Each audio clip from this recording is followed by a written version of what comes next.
Let me ask you a question. Is there anyone who irritates you? Of course, there is. Whether it is someone at home, at school, on the highway, behind the cash register, or on the other end of the cell phone, there is always someone who gets under your skin. Correct? Yeah. Robert Browning captures the feeling perfectly and deliciously in his soliloquy. Soliloquy is a monologue delivered by a single person, one character alone. This is the soliloquy of the Spanish cloister. As its title suggests, the poem is a first account told from a perspective of a monk in a Spanish monastery.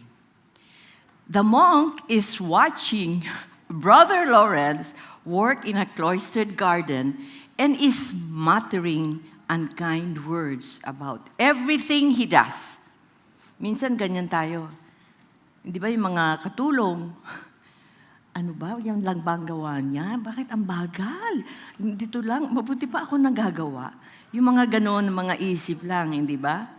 So, everything that a person does, parang naiinis kayo. Sa mind lang, di ba? So, every little movement that Lawrence makes is an irritation to his fellow monk, from the way he waters his roses to the way he trims the bushes. The irritated monk describes what it's like to sit next to him at mealtimes and watches him gulp his orange juice or hear talk about the weather or listen to his annoying questions. Hindi ba pag sa dinner time, nag-uusap kung ano, alam naman wala kayong pag-uusapan. So, pati yun na-irritate siya, pero sa mind lang niya. Naiinis siya eh. So, ang question nung monk, ni Lawrence, what's the Latin name for parsley? Siyempre, yung mga kumakain sila. So, Lawrence would ask innocently. So, irritated by the very question, the monk thinks to himself, what's the Greek name for a swine snout? So parang nainis siya doon. Alam niyo yun, swine snout, ibig sabihin, a pig or something. Swine snout. Anong ibig sabihin nun? Sa mind lang niya. Yung ganon. So after dinner, carefully, si Lawrence carefully polishes his platter and washes his sacred goblet. Kasi magkakasama sila sa cloister. So they wash their own dishes and goblet. Di ba? Nakamark pa yon ng initial L for Lawrence. So the monk despises every action in that daily ritual, right down to the precious way Lawrence puts his plate back on his own personal shelf. Naiinis siya kasi very organized eh. Hindi ba? So siguro siya, hindi siya organized, kaya naiinis siya dun sa isa. Hindi ba? So Browning's poem is true to life. With vivid imagination, he shows how irritated one person can get with another.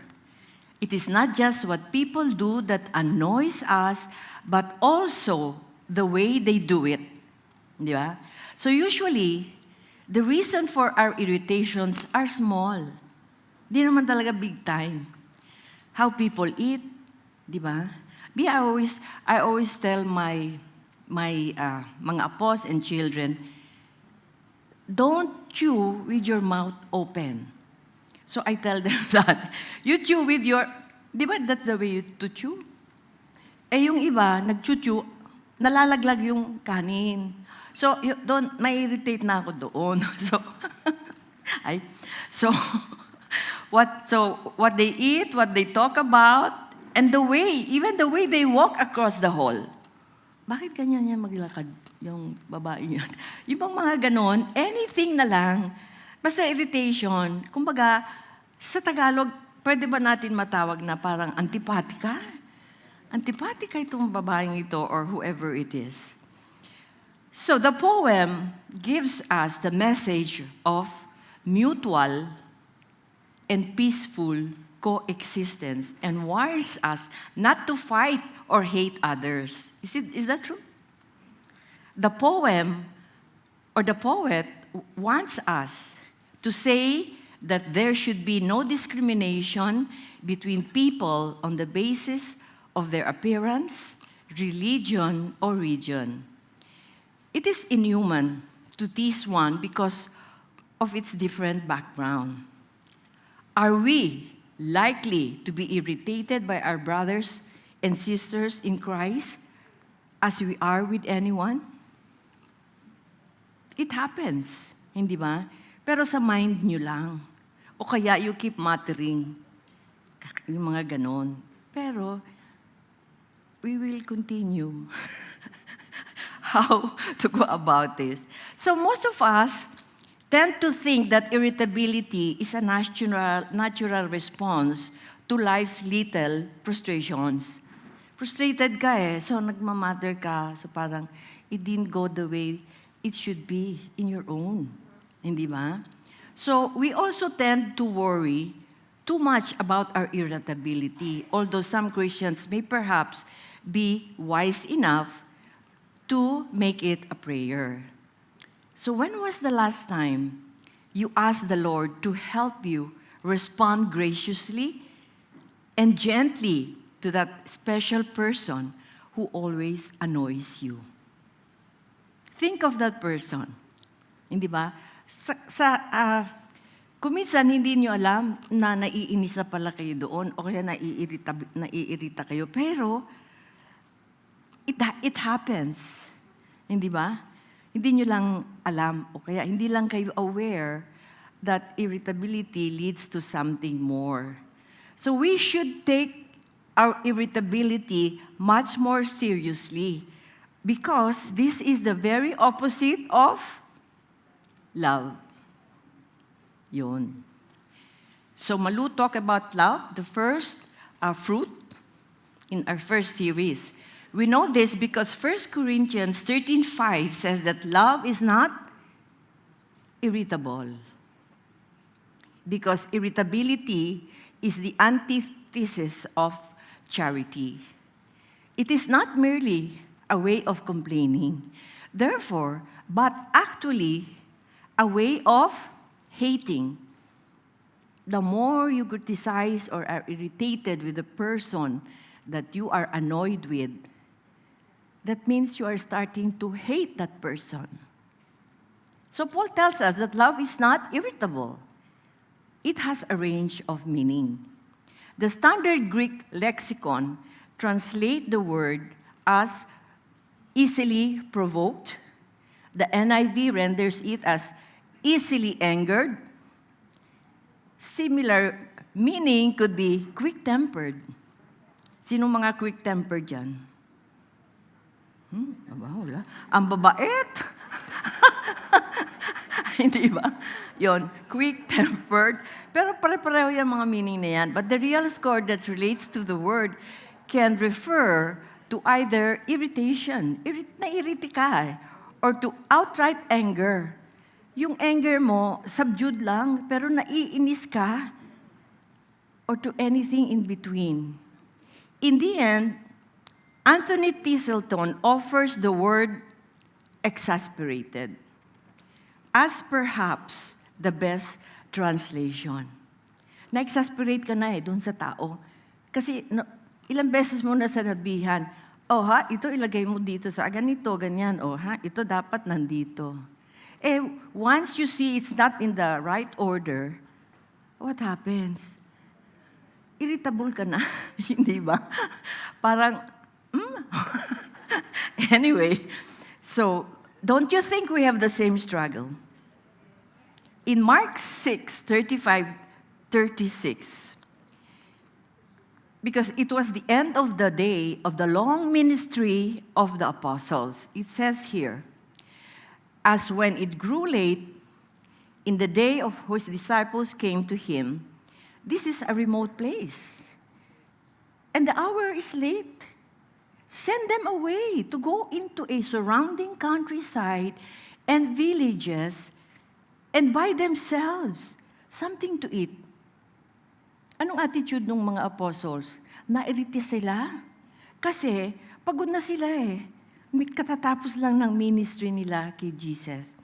So sabi niya, pwede ba please, pagod na kami. This is an isolated place. This is a time for ourselves. Di ba? Yun ang sabi niya.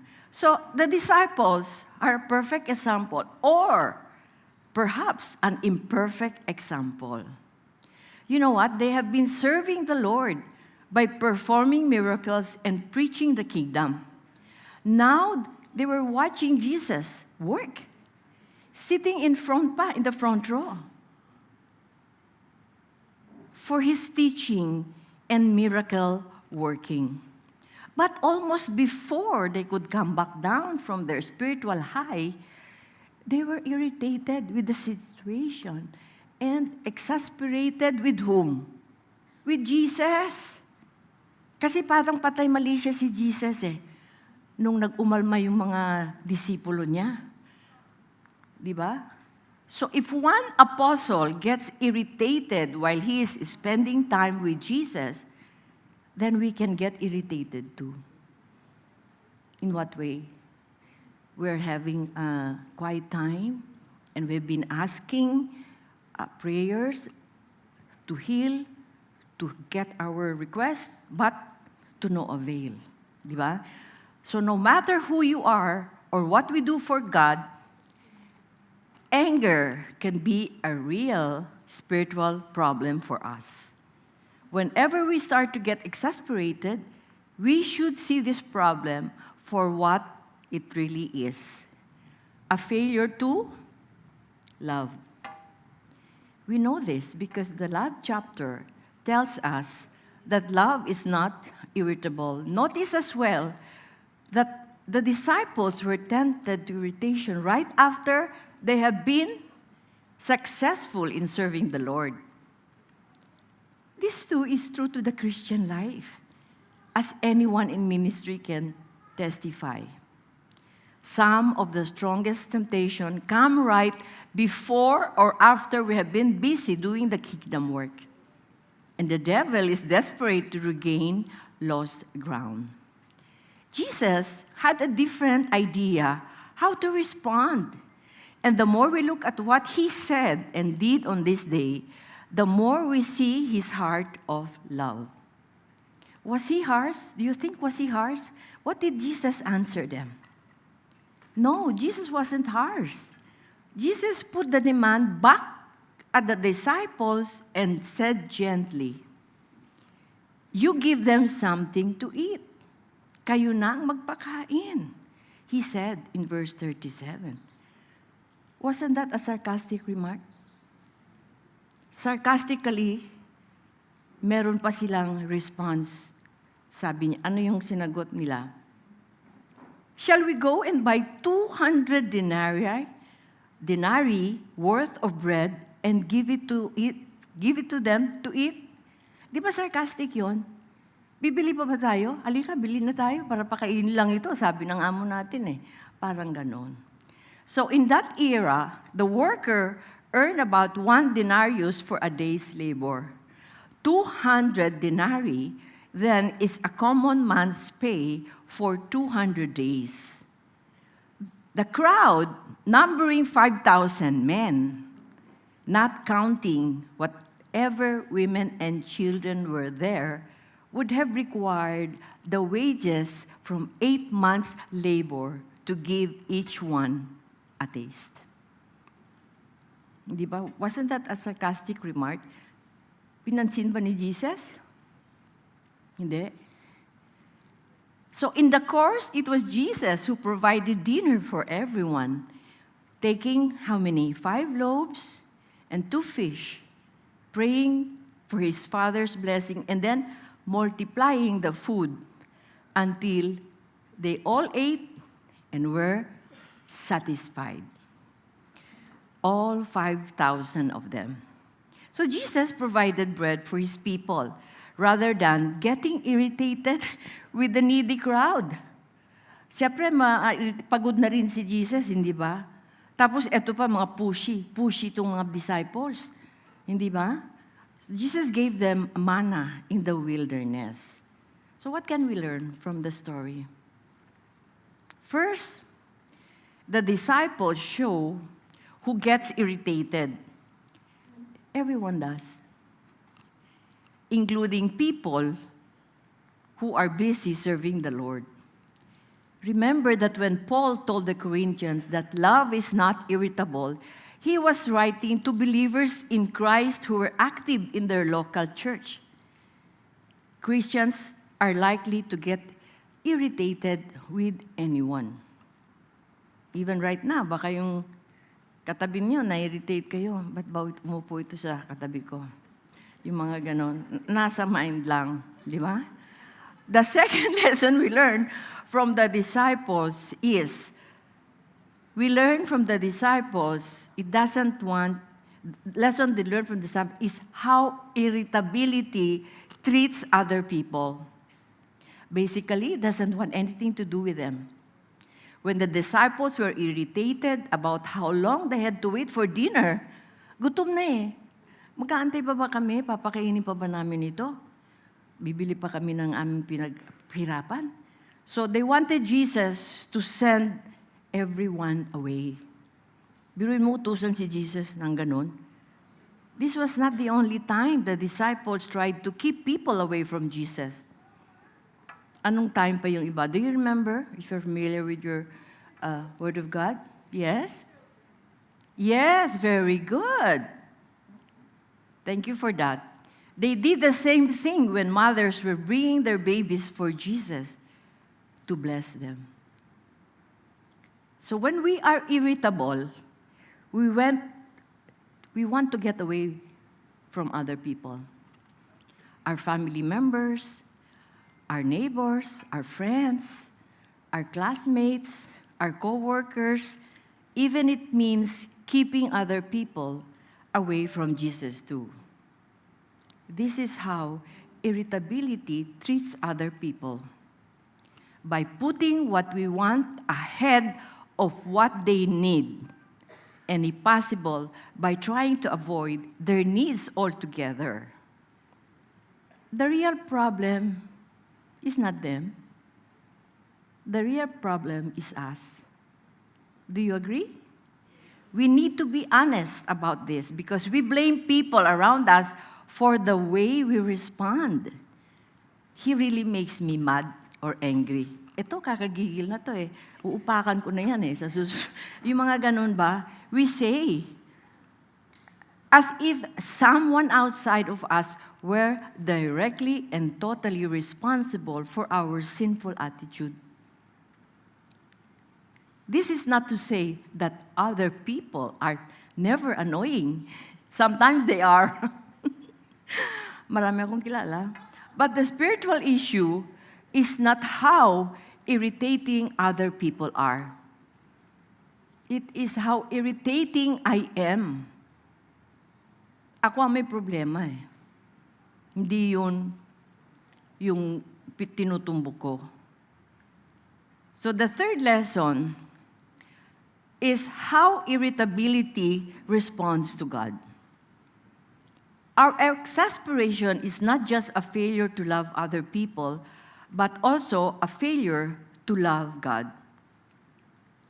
As we have seen, the disciple tried to tell people his business and then spoke to him rather sarcastically, rather than picking up on what he was trying to teach them, namely that he was always has the resources to provide for our needs.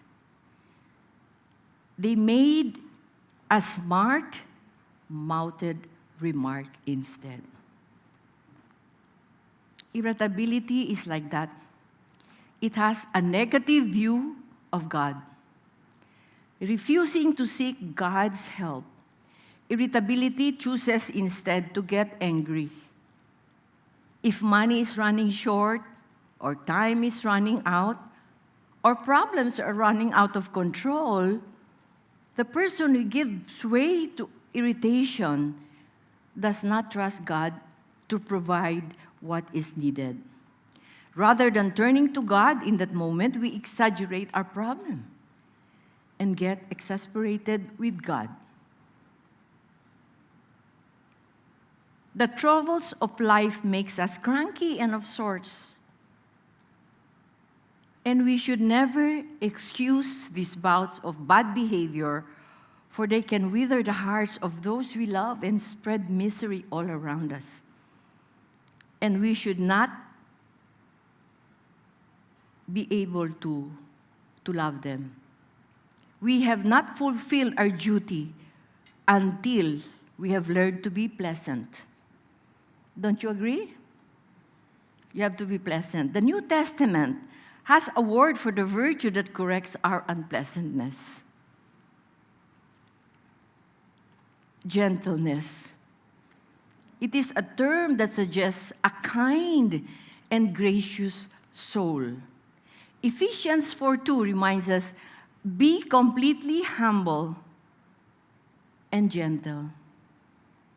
Gentleness is willingness to accept limitations and ailments without taking out our aggravation on others. It shows gratitude for the smallest service rendered and tolerance for those who do not serve as well. It puts up with burdensome people, especially noisy, boisterous little people. Di ba ayaw niyo yung mga children running around na maingay, lalo na pag meron kayong kausap na adult, na-irritate kayo sa mga bata? Ang sabi, yung kindness to children is a crowning mark of a good and gentle person. Di ba? So sasabihin ninyo na, tumigil nga kayo dyan. Uy, ikaw, ba't di mo patigilin yung mga anak mo? Ang gugulo. Hindi ba yung ganon? So, yung remark lang yon, siyempre, kaibigan mo naman yon. Sasabihin mo, oh, halika na nga dito. Ay, biglang tinanggal yung baby. Lumabas. Hindi naman ako na-irritate. It speaks softly in the face of provocation. Kasi pag nagsalita ka, nagmatter ka ng mga ganun salita. It can be silent, for calm, unruffled silence is often the most eloquent response to unkind words. Imbis na magsalita ka ng unkind words, makuha sa tingin. Gagananin mo lang yung mga bata.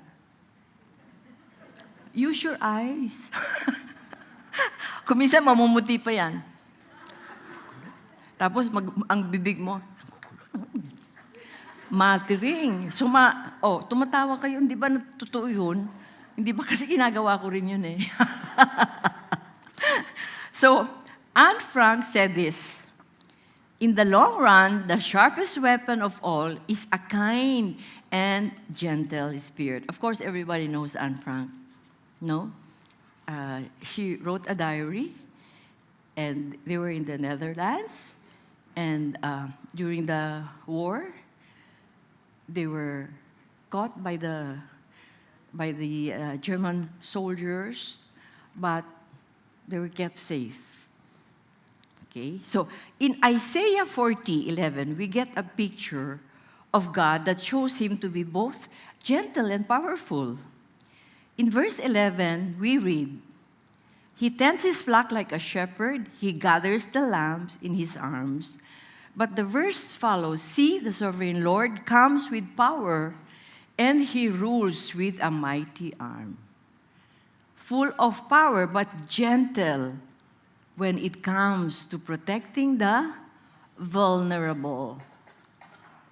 And think of Jesus, who fashioned a whip and brandished it as He flipped over the table of the money changers' tables in the temple. But He was also gently caring for children.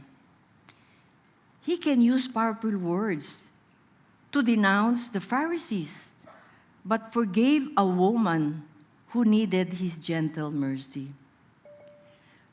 While there are times we stand up with power for the weak and challenge others to pursue justice, we are also directed, or what in Philippians 4:5 says, let your gentleness be evident to all. So as we serve God, sometimes our greatest strength reveals a heart of gentleness to those in need. Meron naman tayo nun. Every one of us, I believe every one of you here present, have a gentle heart and doesn't want anyone to be embarrassed. Hindi ba? Nakakahiya yun na embarrassed.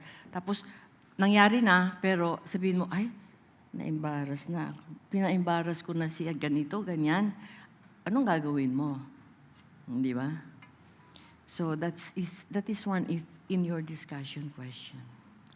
As we serve God, sometimes our greatest strength reveals a heart of gentleness to those in need. So Christ's followers are commissioned to claim the benefits of living in the power of the Holy Spirit. Only the Holy Spirit. As God's seeds of truth flourish in our hearts, the Spirit produces an increase in our ability to express what? Love, joy, peace, forbearance, kindness, goodness, faithfulness, gentleness, and self-control. Once we surrender our lives to Jesus, we no longer have to be controlled by our self-centered inclination. The last meeting, Cindy gave an opportunity for you to accept Jesus as your personal Lord and Savior. If you did that, once we surrender our lives to Jesus, we no longer have to be controlled by our self-centered inclinations. And those who belong to Christ have crucified the flesh with its passions and desires. Na-crucify na yun eh. Di ba?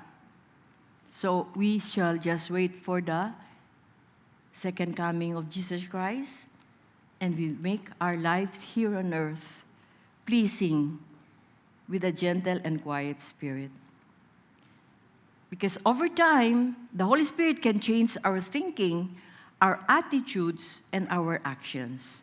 As we grow and mature in Christ, we can have the added joy by loving our neighbors, by sharing the benefits of His generous harvest. The fruit of the Spirit changes. John 15:16 says, can you, everybody read? I chose you and appointed you so that you might go and bear fruit that will last. Have crucified the flesh with its passions and desires. So over time, the Holy Spirit can change our thinking. We have the added joy by loving our neighbors, by sharing the benefits of His generous harvest. The fruit of the Spirit changes.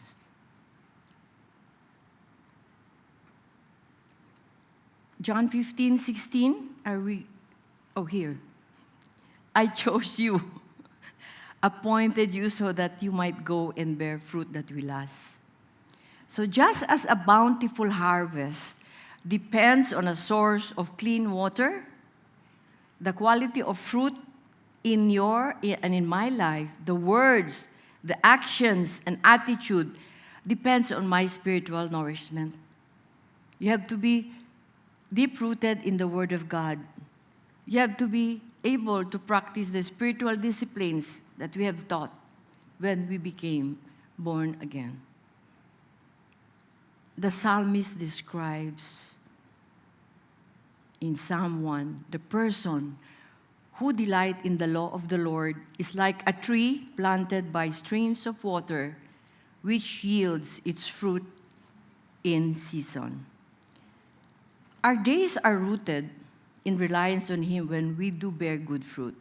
Patience and gentleness characterize our interaction with others. It's easier to choose gratitude over complaint. I have to share, there are two members of my household that exhibit the qualities of the Holy Spirit.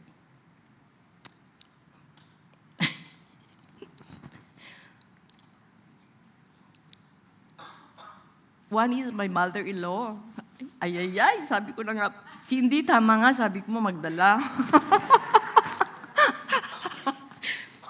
So, she has lived with us because Vic is an only child, so we bring her wherever we go. So, she has exhibited to me and to us, she's so loving, peaceful in her ways, and then she has self-control. She doesn't quarrel with me.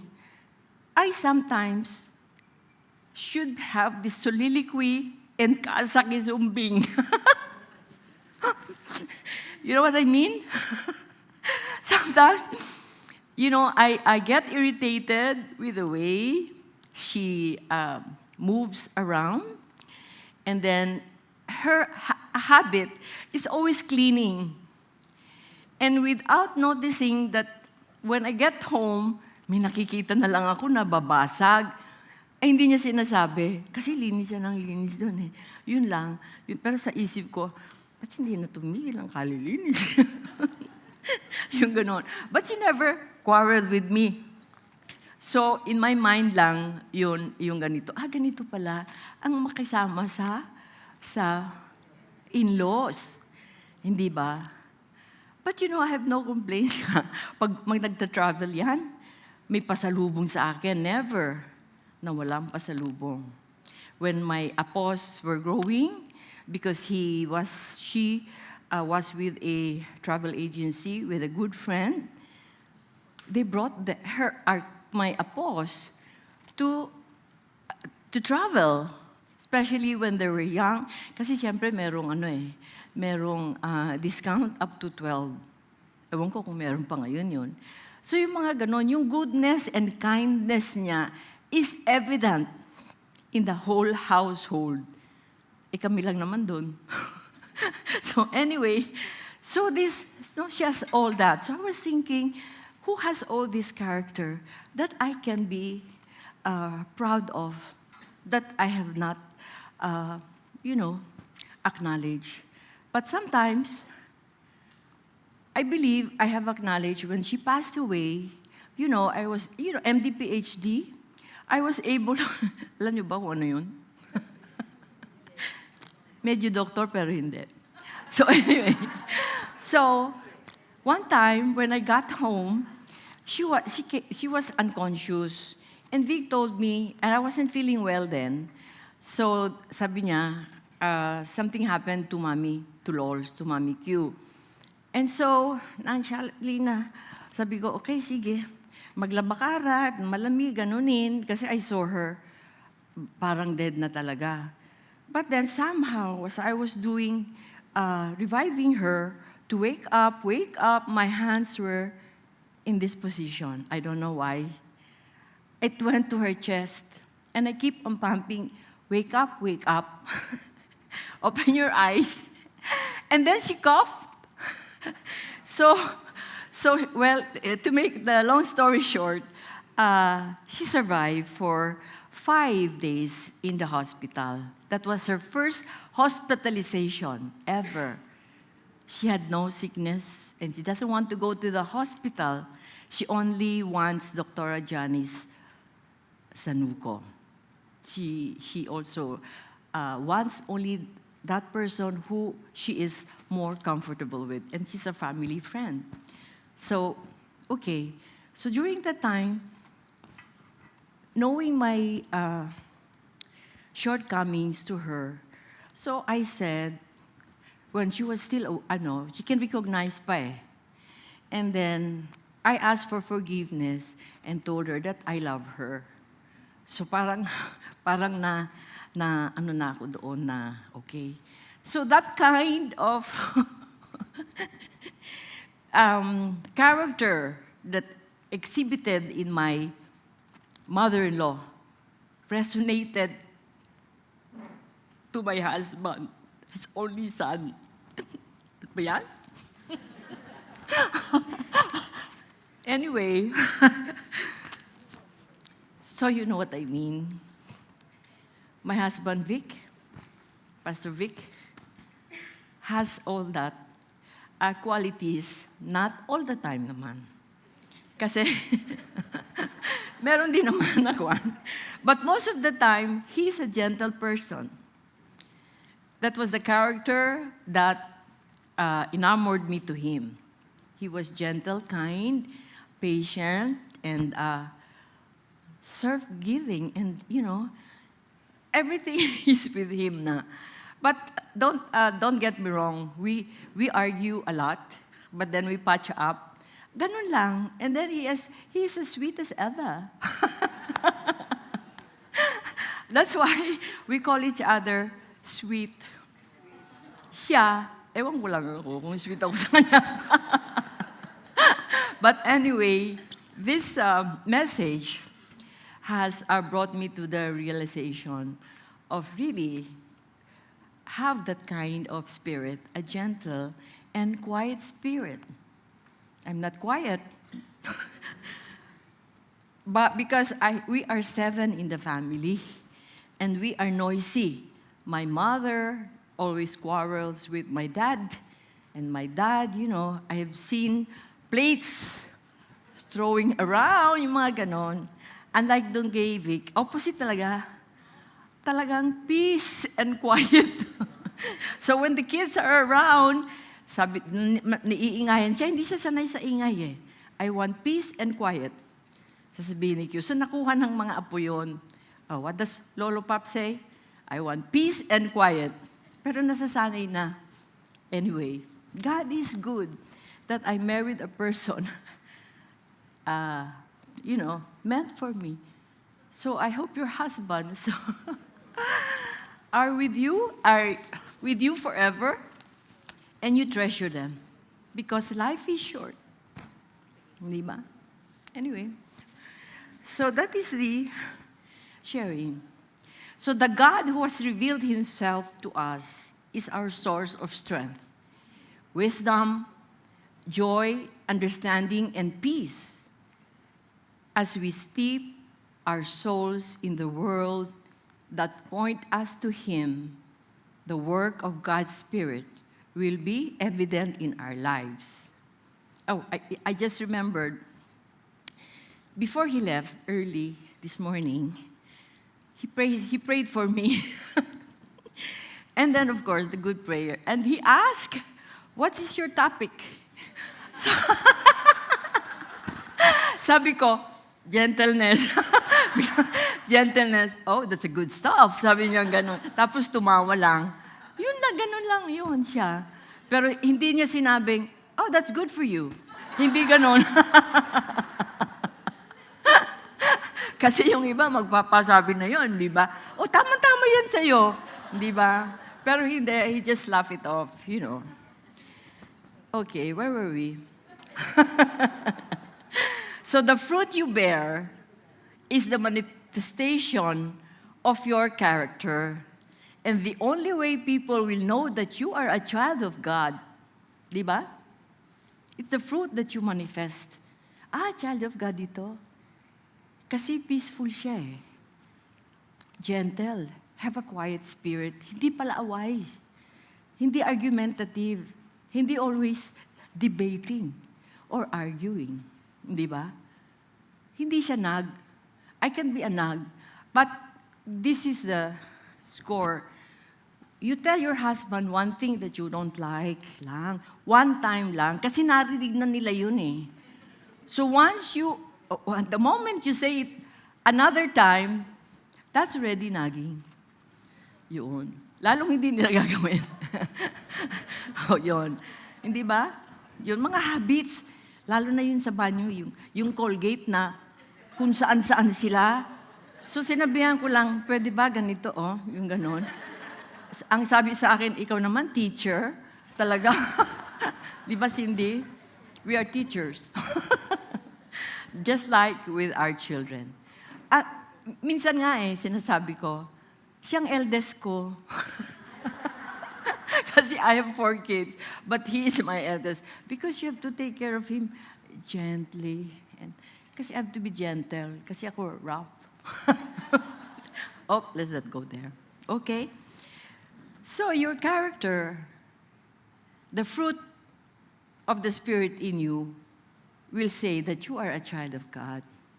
He wants to present himself to the world through what he produces in you to be fruitful, far above what the word or the flesh can produce. Okay. So, malapit na tayo po. Anong application natin?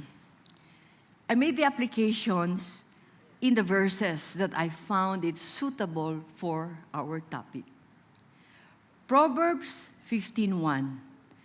A gentle answer deflects anger,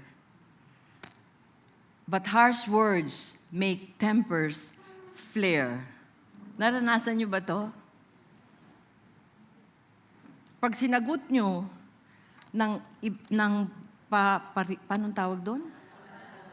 Palabag? Pabalag? Pabalag. Magiging ganito rin. Ang sagot sa inyo. Tawa si Margot. Hindi ba? So yung parati isipin ninyo, a gentle answer turns away wrath. So pra-practicein nyo yun. Pag nainis ka dun sa sagot niya or kung sa kinoment niya, keep your mouth shut first. Ganun ba? Sige, sa susunod. May ganyan po. Hindi ba? So, Ephesians 4:2 says, be completely humble and gentle. Be patient, bearing with one another in love. Di ba? Humble. Submissive, kung pwede. Yung submissiveness is being humble. Don't you think so? Di ba? Problema pa ba rin ninyo yung submission? Hanggang ngayon?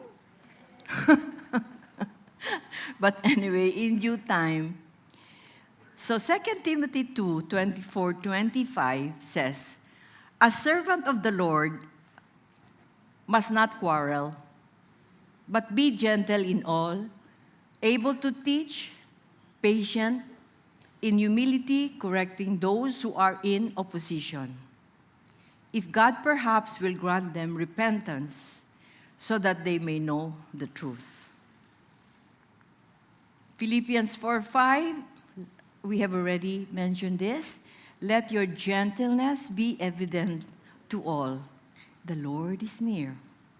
So 1 Peter 3:15 says, always be prepared to give an answer to everyone who asks you to give the reason for the hope that you have.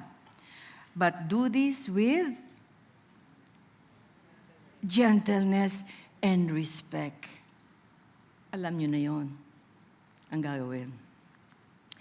Colossians 3:12, therefore, as God's chosen people, holy and dearly loved, clothe yourselves with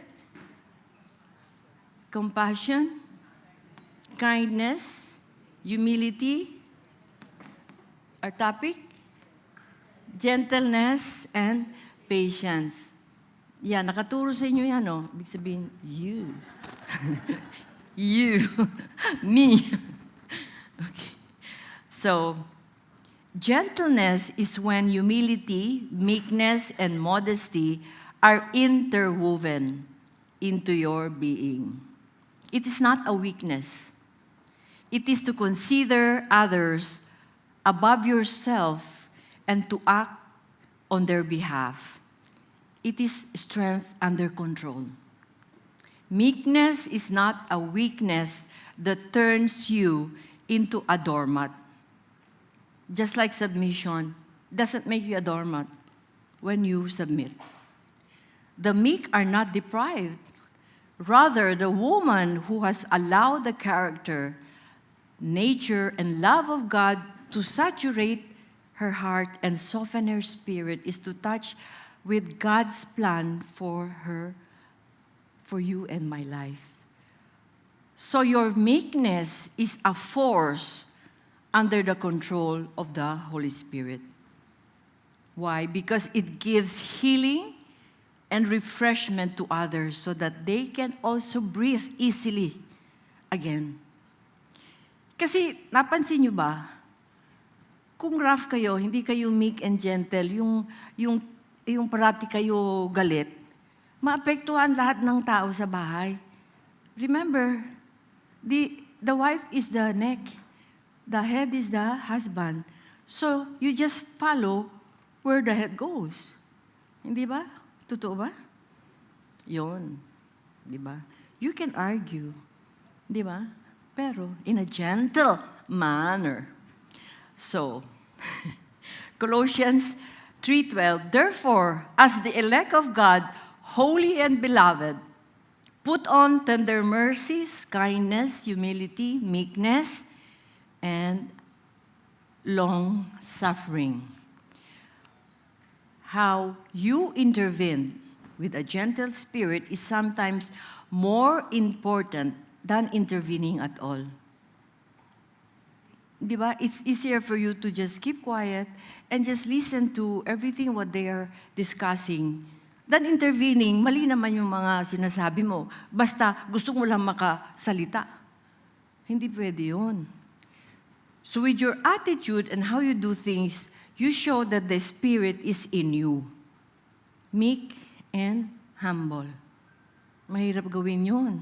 Hindi ba? Kasi lalo na pag sanay ka mag-speak, salita ng ganito at makipag-argue, makipag-debate. Keep your mouth shut lang. Pakinggan niyo muna yung sinasabi ng kabila. When you do that, nothing will be able to dominate your sincere gentleness. Now, here are some realizations. Number one, we learn to love with gentle, peaceful, non-irritable love by how? By trusting the Father's love and praying for the help of the Holy Spirit as Jesus did. We also learn it as well by seeing the love that Jesus has for you and me. Seeing the way Jesus treats his own disciples. We also learn that he does not get irritated with them, but treats them with the same compassion that he had for everyone. We learn that all of our irritating sins are covered by the cross where Jesus died for our sins. Do you believe that? We also learn that his examples will help us to keep trusting Jesus when we are tempted to be as angry with him as with anyone. We also learn that when we love like Jesus, irritation becomes another opportunity to love the way he loves. In closing, here's an admonition from Paul in Colossians 1:19. And, is it there?